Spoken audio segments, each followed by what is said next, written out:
Case Study 2 CPT video presentation.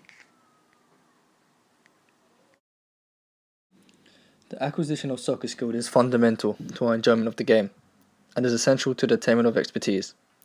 Participants spend most of their time in practice with the intention of improving technical skills. However, does it transfer into matches? Current coaching and practice is therefore based on traditional impression techniques rather than theory-based evidence. The aim of this presentation is to question some views about current practice instructions in soccer.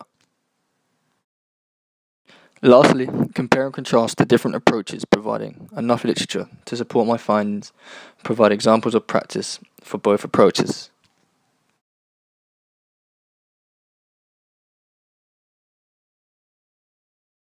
To begin with, phases of learning.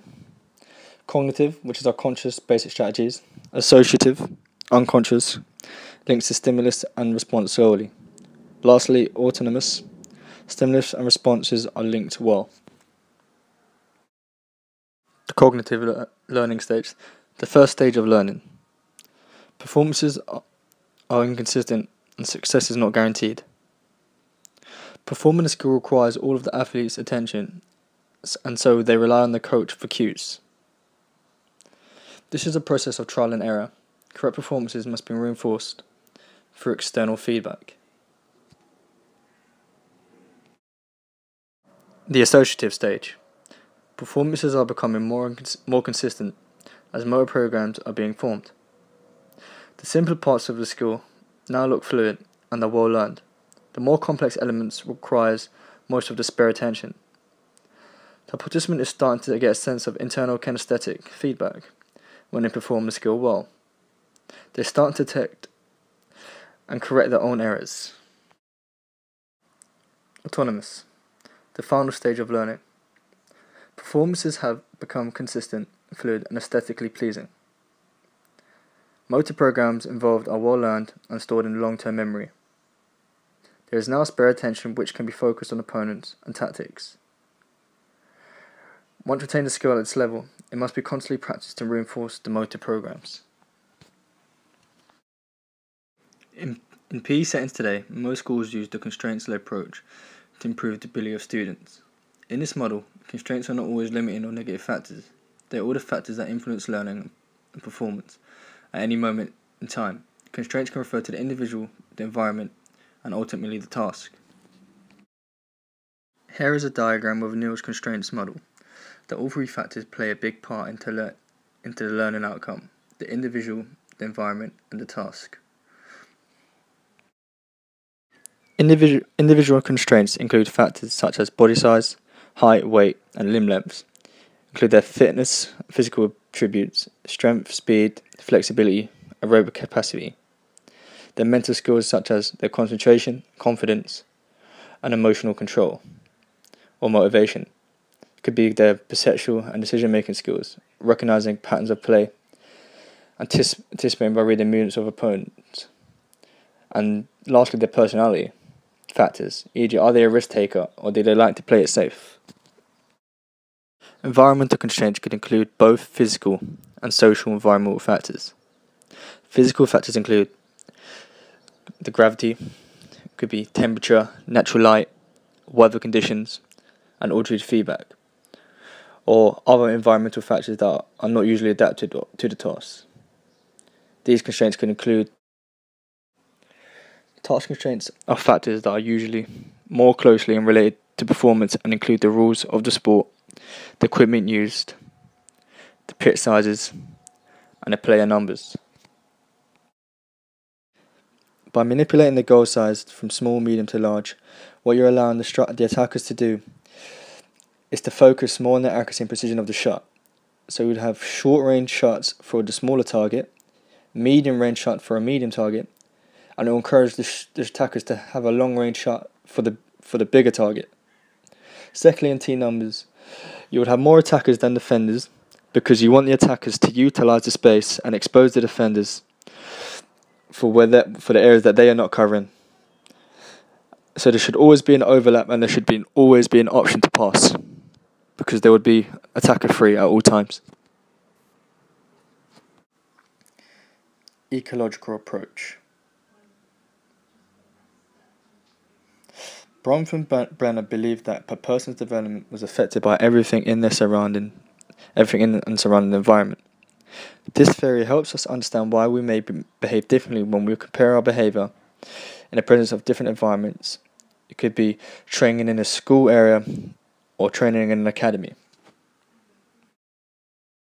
So referring back to the case study, you have this student training at an academy versus training at school. What she would experience is the different style of practices, the different drills within those practices, her different levels of cognitive interference and different levels of contextual interference because of the different drills and different practices. The environment change, the constraint differentiation, the different motor programs that she is activating, and the high and the low organization of the skills. Introducing theory into practice. Information process is one of the popular motor programs that's initiated during learning. As humans, we process information we receive through our senses, what we see and what we hear. All information is gathered from various senses from what we see and is taken into our short-term memory before it's processed. As it suggests that our short-term memory can hold up to several pieces of information that is retained, and the most important information then gets processed and then gets transferred into our long-term memory, which appears to have a limitless capacity, contains information relating to our past experience as well. When we are performing a skill, we have many decisions must be made. For example, in football, if we're making again a long ball or a short pass, we must decide where to aim the pass, how hard to hit the pass, where to position ourselves after we make the pass. This is also closely related to the open loop theory, as all information is received in one block and feedback does not influence the action, simply based on past experiences. Another theory which I think accounts well for fast movements is open loop control. Again, decisions are made in the brain. All information is sent in one single message. The message is received by the muscles, which then perform the movement. This theory accounts well for fast continuous movements, so e.g. a long ball in football, a ground pass in football, dribbling in football, or shooting in football. Although it does not work so well for slower movement, which may involve reactions and repositioning such as a volley or a header in football.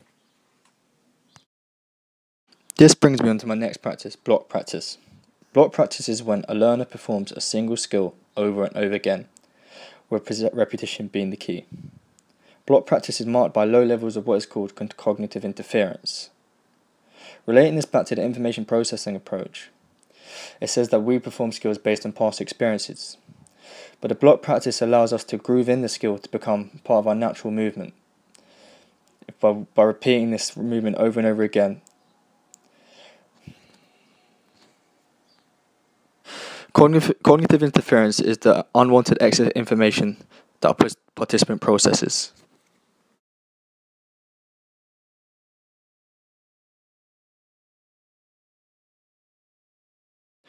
Advantages of block practice. Repetitive block practice leads to a kind of rote learning that allows for better performance during training sessions. There are lower demands on active problem solving and engagement during block practice. During block practice, with repetitive motor patterning, one can effortlessly rely on memory and automaticity of movement. Lastly, block practice leads to the better performance during training sessions. Athletes, coaches are often led to a false sense of confidence that is shattered during competitions when predictably rote learning are no longer guaranteed the whole practice. Skills, low in complexity and high in organisation. The skill is first demonstrated and then practiced as a whole, from start to finish. It is best used for fast skills which cannot easily be separated into subparts, such as a long ball in football, a ground pass, and dribbling. The first whole skill is a long ball in soccer.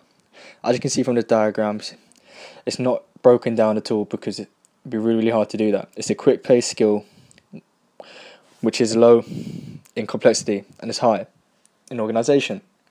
So as you can see, there's 4 cones with different ranges of pass, with different lengths of passes. It's just a skill that you can be worked on over time through repetitive practice.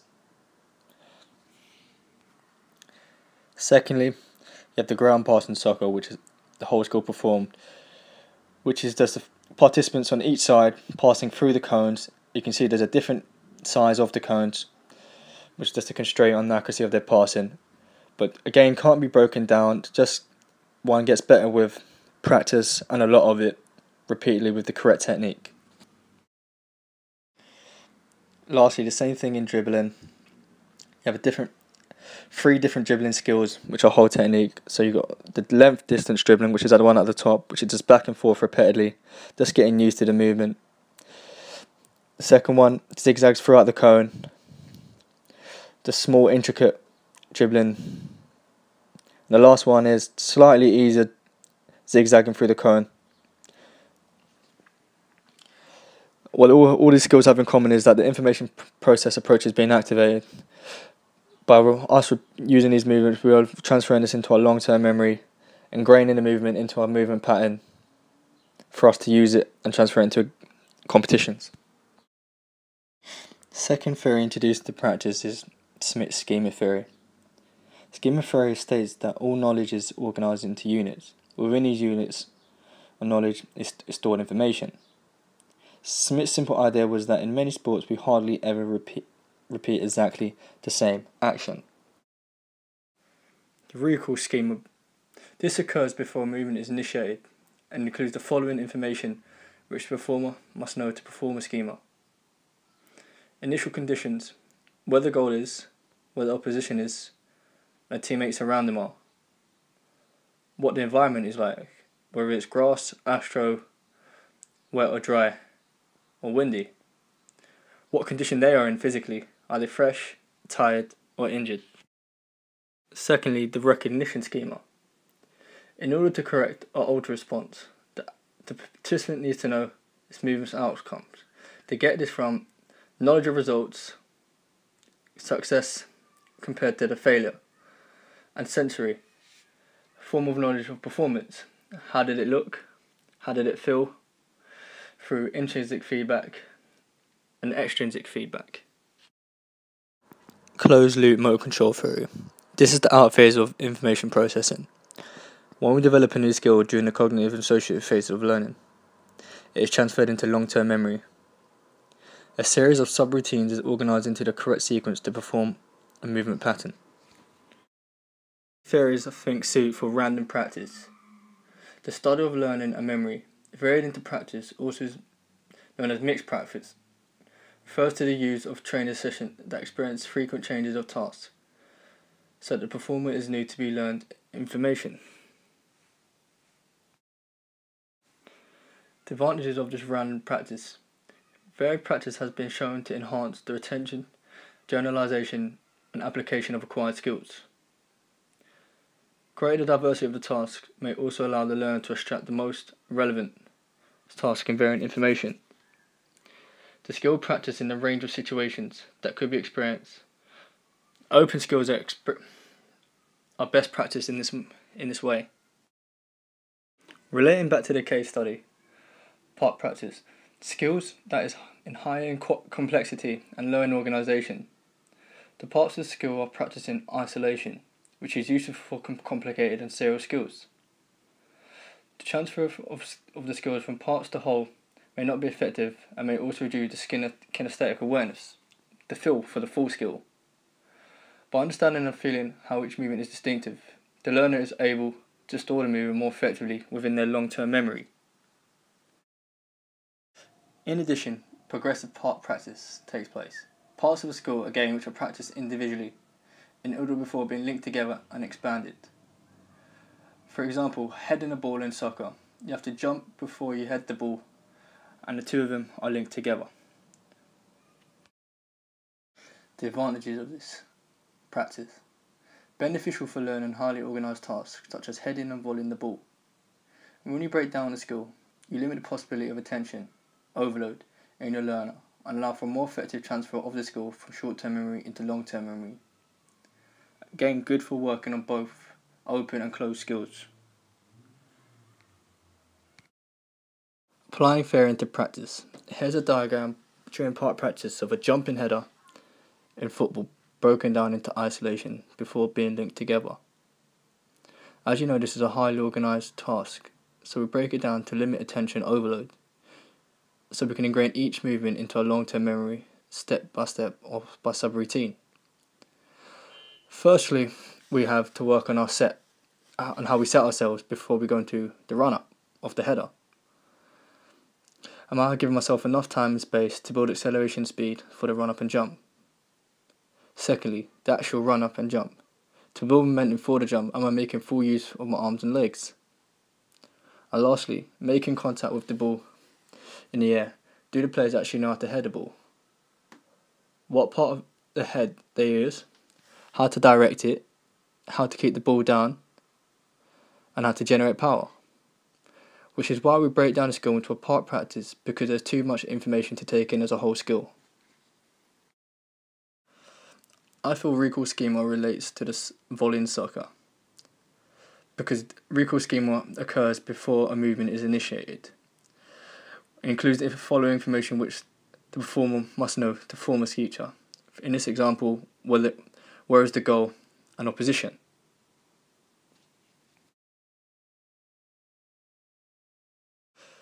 Secondly, and similarly to the jumping header, here's a diagram during part practice of a volley broken down into isolation and being linked together. Again, you know that a volley is an organised task and is broken down to limit attention overload and to help ingrain each movement into a long-term memory step by step. For example, firstly we have to again work on how we set ourselves up to strike the ball for a volley. Am I giving myself again enough time and space to build up a clean strike of the ball? Am I able to perform a strong balanced stance for the volley? Again, lastly, the actual striking of the ball. Am I making clean contact with the ball in the air? Do the players actually know how to perform a volley? What a part of the boot that they use? How to direct the ball? How to keep the ball down? And how to generate power. Again, which is why we break down the skill, because there's too much information Conclusion and summary. As a whole skill. It is good to train in different environments using different training methods, because each method is activating our many motor programs. These motor programs help us with the outcome on our performance when we produce different skills of the game. This is about improving our skill level and transferring it into our game, making participants better performance.